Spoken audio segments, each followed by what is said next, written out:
सोलापूर शहर ग्रामीण पोलीस दलाची भरती पुढे ढकलण्यात आली आहे। म्हणजे ती ढकलावी अशी मागणी परीक्षार्थींतर्फे करण्यात आली आहे। सोलापुरात झालेल्या पावसामुळे ग्राउंडवर चिखल साचलाय। मुलांच्या शारीरिक चाचणीला सुरुवात झाली, पण मैदानावर चिखल असल्यामुळे मुलींना दुखापती होण्याची भीती आहे। दरम्यान सोलापूर ग्रामीण मुख्यालयातील ग्राउंडवर सगळीकडेच चिखलच चिखल आहे, त्यामुळे प्रशासनाकडून मुरुम टाकून मैदान तयार करण्याचे प्रयत्न केले जात आहेत। पावसामुळे व्यत्यय येऊ नये म्हणून सोलापूर ग्रामीण पोलीस दलाच्या वतीने खबरदारी घेतली जाते। ग्राउंड ओला असल्यामुळे सर त्यांना पळता येत नाहीये सध्या।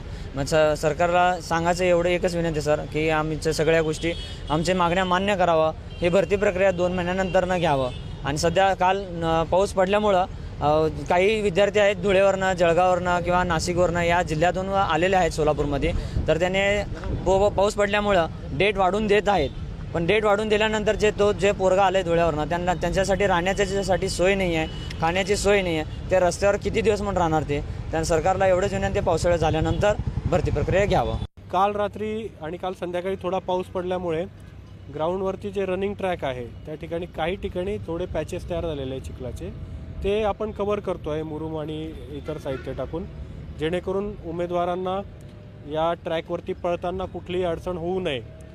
आता बऱ्यापैकी ग्राउंडचं काम जे आहे ते होत आलेलं आहे।